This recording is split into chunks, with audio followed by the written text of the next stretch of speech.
Welcome back to the channel. This is Holden from Classroom Camp, and today I want to talk about a news story that is shocking, but not unheard of given the nature of education.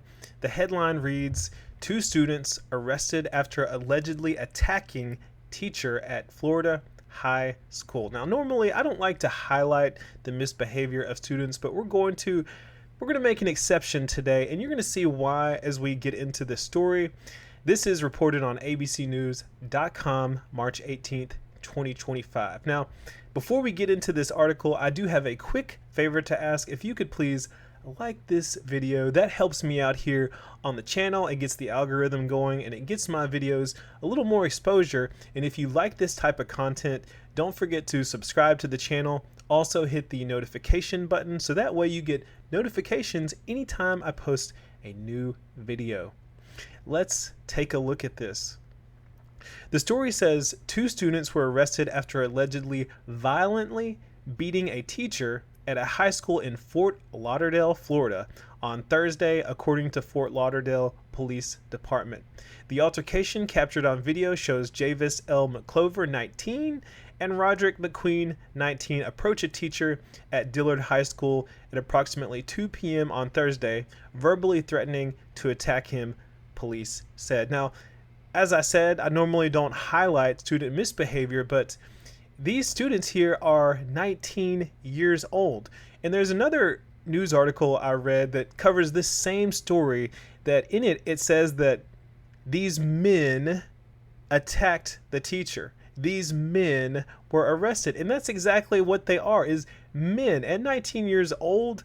I think that, that's the age of consent, the adult age, at least in all states. I'm not sure, but I know here in Louisiana it is 18.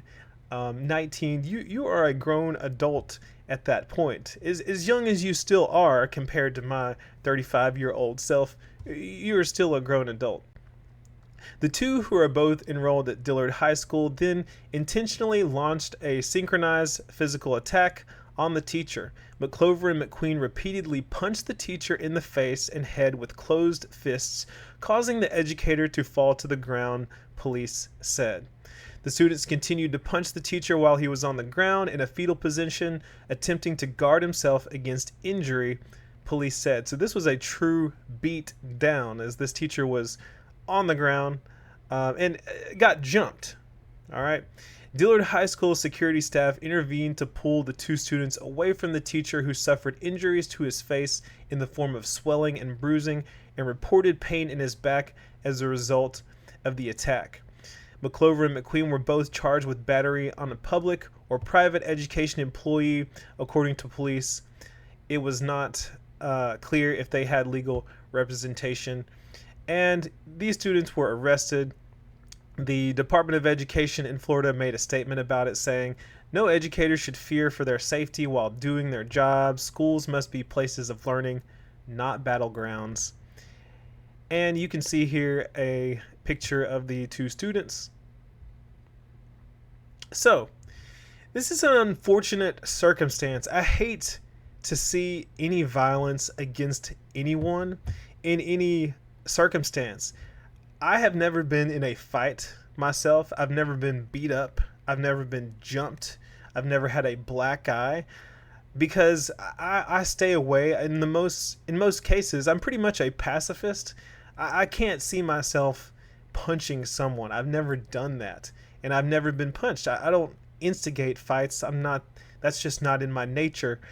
And so I hate to see this kind of thing, because I have a soft heart for this.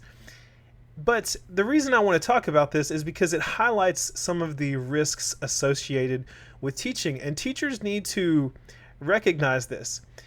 As much as I advocate for teachers, we do at the same time need to be careful.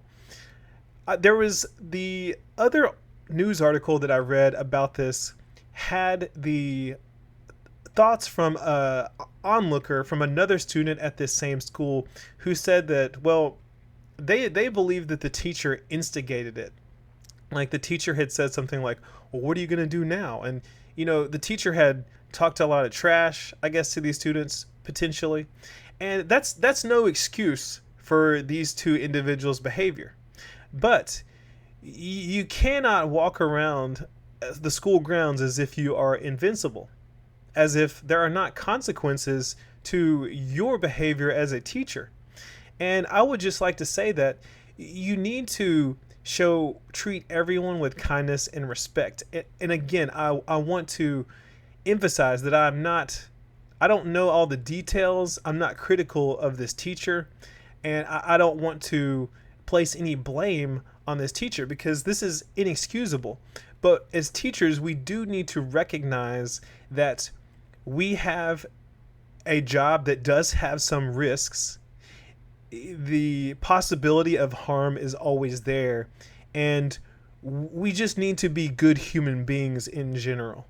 If this teacher was talking trash or saying bad things to these students or instigating this type of thing, it shouldn't happen, and it's not something that any teacher should do. We need to treat our students, we need to treat parents, our coworkers with respect and kindness, and assume that these types of things could happen. We hear about school shootings, things like that, vendettas against teachers because of the way that students feel, and so we need to be aware of this. I worked with a teacher he was a veteran teacher. I believe he was in his 70s or so, and he had actually been shot at some point during his career at school. A student had come in and shot him, and he survived the incident. But these kinds of things do happen, and we need to be aware of that. Now, as far as these students are concerned, my first thought when I read this article is, is this teacher going to press charges? Because this is serious. Now, the teacher was, from what I understand here, severely injured. It says, once again, that he had swelling and bruising and reported pain in his back as a result of the attack. There needs to be some kind of support, some monetary time off or something for this teacher. I don't know what those policies entail. Again, I've never seen this type of incident firsthand or seen how this has been handled, so I don't know what goes on exactly when teachers experience such a drastic situation, injury from a student on the school grounds. But anyways, so don't walk around believing you're invincible. Please treat everyone with kindness and respect. For students out there, recognize that your behavior has consequences. You can be arrested and tried and charged as an adult. I have seen many stories about that, and I would hate for anyone who is still relatively young, 19 is still relatively young, to make a mistake at a very young age and have to live the rest of their life with that mistake. All right. Now, the question now is for you all. What do you think about this story? What is the process for teachers who face harm such as this in this story on the job? How is this dealt with? What is the district's responsibility? Have you ever been in a situation like this? How did you handle it? How did you feel about it? Let me know down in the comment section below. Also, make sure that you like this video because, again, that helps me out here on the channel. It gets that algorithm going, and it gets my these videos a little more exposure, and we want to get this education news out.